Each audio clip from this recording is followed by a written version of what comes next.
com especialista em trânsito para entender a causa do acidente e como é que os motoristas devem responder por esse crime. Yuri Ascar, gente, o especialista, eles estão ao vivo, inclusive, com a gente. Primeiro, dá uma boa tarde aqui pro Yuri, né? Os dois motoristas envolvidos aí podem responder por quais crimes, Yuri? É com você, meu irmão.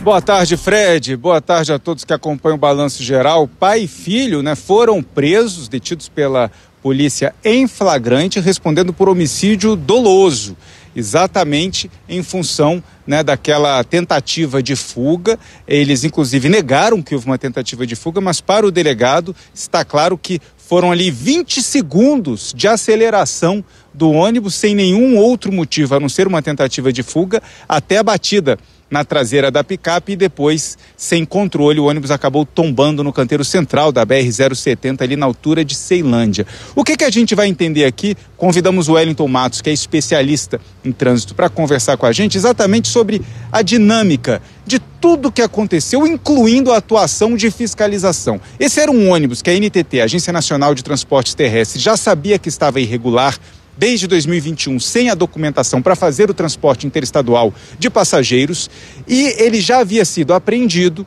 e o dono da empresa tinha conseguido, na justiça, retirar esse ônibus, né, tirar o ônibus dessa apreensão. E aí fizeram a operação para pegar novamente o ônibus. Nesse posto da Polícia Rodoviária Federal, na BR-070, os fiscais da NTT identificaram que o ônibus estava com a documentação irregular e, além disso, não havia seguro e os pneus dos ônibus estavam carecas.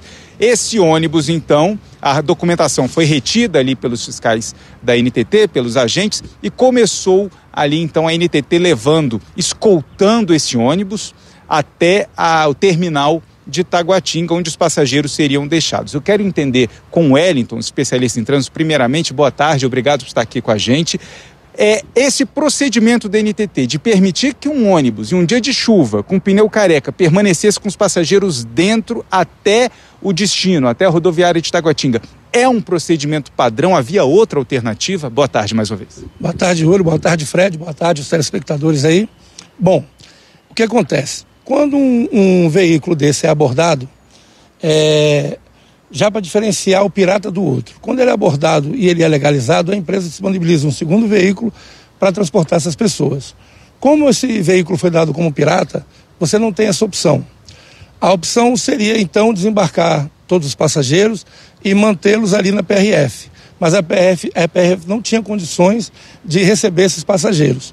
Então, usou-se uma prática que é normal, que é a escolta do veículo, né, pelas autoridades da NTT, em baixa velocidade, todo mundo lá dentro, até um ponto seguro, para que eles pudessem desembarcar e dar o procedimento com o veículo que seria recolher o depósito.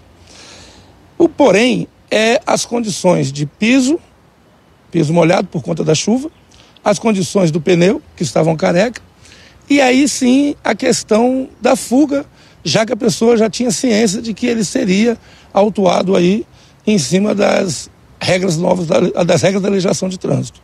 Então a NTT colocou os veículos de forma a escoltá-lo e infelizmente o rapaz desesperou, tentou a fuga e aí aconteceu essa tragédia. Agora nós temos dois tipos de passageiros que pegam um ônibus clandestino ou um transporte pirata em uma viagem interestadual. Aquele que sabe que o transporte é irregular, mas ele vai por conta do desconto, e aquele que é enganado. Como proteger o passageiro que não quer arriscar a própria vida em uma viagem a pegar um ônibus legal? Bom, nós temos alguns caminhos. Eu acho que o primeiro caminho é consultar a empresa. Você vê se aquela empresa que você está mantendo contato, se é uma empresa idônea. Você constatou que a empresa é idônea, vamos embarcar agora. Quando você for embarcar, existem alguns documentos que você pode exigir ali na hora, como cidadão brasileiro, que o motorista não tem dificuldade de mostrar. Eu tenho a autorização da NTT para fazer esse tipo de viagem interestadual. Eu tenho uma lista onde consta todos os passageiros e um documento dele. E principal, a carteira de habilitação. A carteira de habilitação digital hoje, ela vai apresentar, primeiro, o toxicológico, que se estiver vencido, vai aparecer em vermelho nessa carteira. O curso de transporte coletivo de passageiros, do especialista, que ele tem que ter. e a categoria D para cima, D ou E. Ali o passageiro já consegue enxergar. Mas isso tudo o passageiro pode pedir ao motorista na hora do próprio embarque? Pode, é um direito seu saber se eu estou embarcando numa viagem segura. Então, quando você chegar lá, vamos tentar criar um caminho. Você chegou e pergunta, se o ônibus é legalizado? É. Vê para mim o documento da NTT, fotografa. Vê a relação com os passageiros aí e os documentos. Isso eu já não posso fotografar. Eu queria ver a sua habilitação, seja ela em meio de papel ou em meio digital. Se for digital, já consta o toxicológico. Então, olhou ali e eu quero o seu curso atualizado. Isso é um direito, você pode pedir tranquilamente. E, inclusive, é possível identificar ali, né, no olho mesmo, se o pneu está careca. Então, o passageiro, ao embarcar, viu que a documentação não está correta, está faltando algo, não tem autorização da NTT, está vendo o pneu careca, o que ele faz? Ele liga para quem? Olha, naquele momento, ele pode até em contato no 190, para a gente não ficar criando um monte de números. Ele comunicando ao 190, ou no caso, como eu estava em rodovia federal, a própria PRF, você pode fazer esse comunicado e aí as autoridades tomarem as devidas providências. Ou não embarcar, que eu acho até que é o mais seguro. Você não embarca, denuncia e aguarda o procedimento, para ver se a gente consegue. Eu acho que assim, o condutor de transporte coletivo de passageiros, ele tem que fazer um curso e a cada 5 anos tem que atualizar. Isso estando em dia, ele sabe exatamente qual é o procedimento. O passageiro, por sua vez, você pode fazer consultas para ver se isso está ok, né? E denunciar. A gente precisa da denúncia para que haja uma fiscalização mais efetiva. Agora, o que fazer quando o passageiro sabe que aquele ônibus está na ilegalidade, mas ele insiste pelo preço mais em conta? Aí a gente vai cair numa máxima. Quanto é que vale a sua vida? A sua vida valeu aquele desconto?